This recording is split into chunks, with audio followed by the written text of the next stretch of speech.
You are tuned in to a Fireside Chat with Zany Mystic. Join us now on another exciting metaphysical journey. Relax, tune in, drop out, and take a seat by the fire as we explore new realms and possibilities. This is Magenta Pixie. You can find me at magentapixie.weebly.com. But now, here is Zany Mystic and guest. Enjoy the show. Greetings, everyone, and welcome to a Fireside Chat with Zany Mystic. I'm your host, Lance White. Tonight, my guest is Christine Day.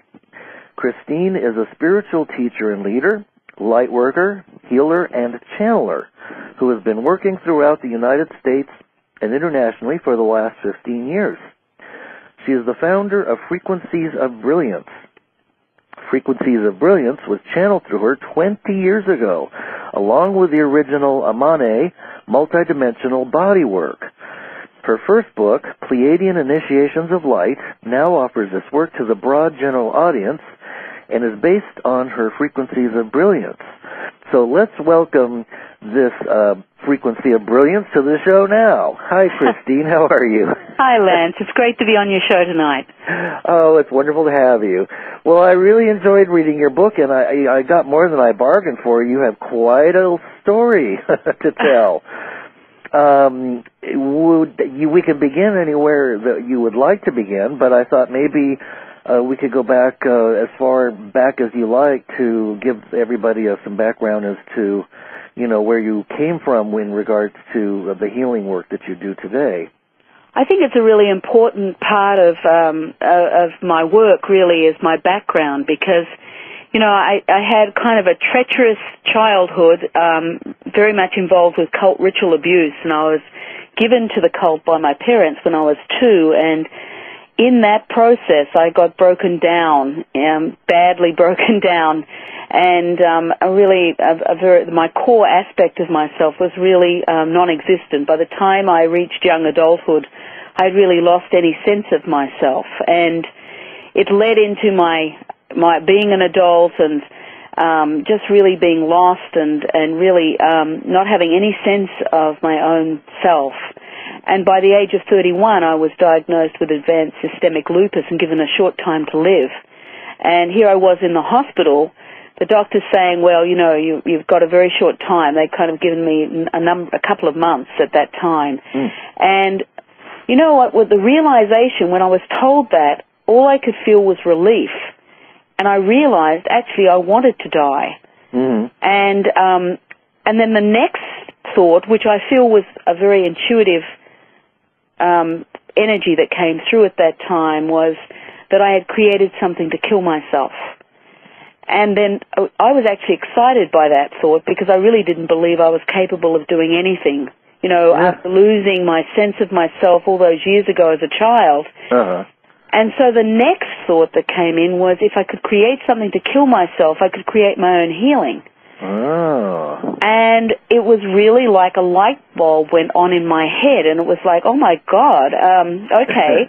So I got very clearly that I still had all the emotion locked up inside of me from my childhood, all the abuse, all the torture, years of, you know, of really being so alone, and that I had never dealt with any of the pain of my past. And I knew if I was going to heal, I would have to leave the hospital and change my life. And believe me, Lance, at that stage, you know, I wasn't connected to any religion, any healing process. I didn't know any sort of spiritual context. My life was really like a big black hole. So I left the hospital, left the doctors behind, and went home and thought, well, what am I going to do here? Because I really didn't know what to do, except that something had to change. And so I thought, okay, so maybe I'll just meditate, whatever what that looked like, and it was like just sitting there. And so I started meditation. I went to psychotherapy, started dealing with some of my issues. But looking back in retrospect, the really powerful moment was that I actually took back responsibility for my own healing. I took my power back in that moment in the hospital. And that was really the turning point for my healing. Now, I didn't understand that at the time. I can see it now, and I could see it a while back, but at that time I didn't understand any of that. But what did happen when I started meditating and when I started dealing with some of my past, my physical well-being, my physical healing started to take place. Emotionally, I had a lot to deal with. And it was 6 months later that I had this incredible spiritual awakening. And it was an amazing thing that in a 2 to 3 second time period I received this incredible healing work.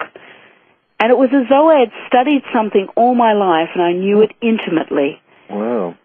And here I was in my home, receiving this incredible energy and not having any idea what to do with it at all, except that it was in me. So my son, who was 4 and had major health problems, was home. So I thought, okay, so let me try and put my hands on him and do some of this work on him. And so I did that, and within hours there were huge improvements. But as I touched him, I could feel this healing energy and light and this love, this really pure essence of love coming through me. And I could feel my own body beginning to heal as I healed my son. And so I worked with my son every day for 2 years, and as he healed, so did I. So we healed together, and then I was told, by then I had incredible guidance coming through. I was connected to Spirit and God. I could feel the angels around me. I was like in this incredible awakened state with this channel and this information coming through, and I was in a much healthier situation. So my life kind of went forward from that time. Wow. So you really were shut down totally until you had this spiritual awakening at 31. That's correct. And wow. And, you know, I've spoken to so many people who've had dysfunctional childhoods. My own has been somewhat similar, you know, with alcoholism and various other things. But it seems that we lack so much self-esteem, and then we won't talk about it to anybody, and then we blame ourselves. So that's part of the problem of bottling all that up, isn't it? It really is, and then we go into this this cycle of self-sabotage until we can find our way out of that. And it is part of, I believe, our mission here. We all have a story. Every one of us has a story out there, and not one is more than the other. It's different in content, but the suffering and the pain is all there, and it cannot be measured from one person to another. I really believe that. And and so until we're really ready to let go of our stories, then we can start healing. When we cease to be the victim and take kind of our part in what's taken place and make our steps back towards ourselves in our healing. But it's a powerful process, and one I don't want to repeat, but it has brought me where I am in this moment of time. Right. Well, from that aspect, it seems that would, in retrospect, it would seem as if that might be part of your soul's path that you chose as part of your learning experiences here.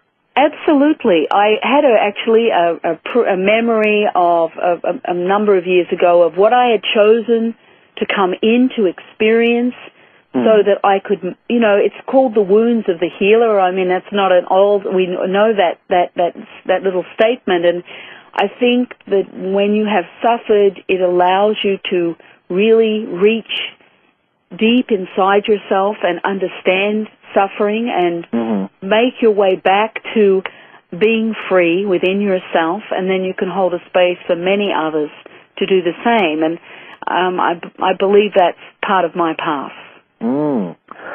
That makes an awful lot of sense, and you know, it also makes sense of why there is suffering, because on the other side of it is this amazing ability to be of service to other people and shift from, you know, being victims, as you said, to taking back our power and empowering others.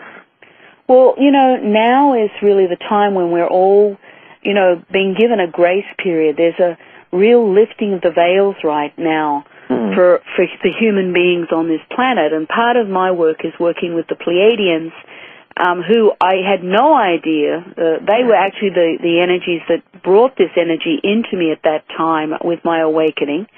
But I didn't know that. And for 6 years, I was just very connected to spirit and to the God essence and, working with that and feeling and strengthening myself in readiness for the real unveiling of the Pleiadian energies that were actually where I kind of made a commitment to work with them in this lifetime and act as the bridge between human beings and the Pleiadian energies on this planet. Oh. So, what took place was I didn't believe in aliens and spaceships at all. It was like, I was very connected to the beautiful, the energies with the angels and spirit and God, and I was working and loving my work with that energy. And then one day I was out in nature walking in my favorite place, and all of a sudden I turned a corner and there's this huge spaceship just in this meadow in front of me. Wow. And it was like, and coming out of the ship were these Pleiadian beings. Oh my goodness. And I'm standing there and they're talking to me telepathically, reminding me of my commitment of working with them here on this planet, this lifetime, and then giving me the full memory of my commitment, of my mission here. Wow. On this earth plane, and it was an unbelievable experience. Oh, that's amazing! Yes. Yes, it was like a shocking experience, and actually a very distressing experience, because what happened was I came into this brilliant light and understanding and memory of everything I was supposed to do here on this earth plane with my mission, with them, and it just really spun me out terribly. Oh, wow. Well, now, what did they appear as beings of kind of a golden light, or how did they look like us, or? Well, no, they're a very tall, thin, brilliant light. They're like the outline of a human form, but very tall and thin, and they're vibrating in frequency. So, wow. So they're not really in the form of us as human beings as far as their size goes, but they are amazing beings holding an incredible unconditional love. They come from a fifth dimensional evolution, and so their mission here is to be here on this earth plane and help us in the transition with the Earth moving from a third dimensional planet into a fourth, fifth dimensional planet. All right. So. Yeah, go on. They really asked me, well, my mission is to be the bridge between human beings and the Pleiadians. Number one, helping the Pleiadians understand the human being so that they can bring in initiating energies for the human, and also making the human being aware of the existence of the Pleiadians and the support that's here for any human being that is ready to receive these light initiations. And so I've been working throughout the world, holding these energetic spaces and bringing in these initiations from the Pleiadians. And so people have been transforming and awakening. It just activates that higher self, and the self-realization process begins to accelerate. So that's their role here right now. Now, many of my guests, of course, as you probably would know, do talk about this transformation or shift that's coming. Do they elaborate anything? Do they elaborate on that shift in frequencies that the Earth and all of us are going through, and what are some of the possibilities and timelines that we might be? Well, they absolutely do, Lance. They're, number one, we've had a series of earthquakes on the Earth plane over the last months, and the actual dimensional shift has begun. With each earthquake that's taking place, the Earth is dimensionally shifting already. It's already started. And with every earthquake, there is a dimensional shift that's taking place, and not only within the Earth, but it's affecting us now in our energetic bodies and our physical bodies and our mental bodies. And what they have just actually done, they transmitted to me, I kind of bring through energetic transmissions from them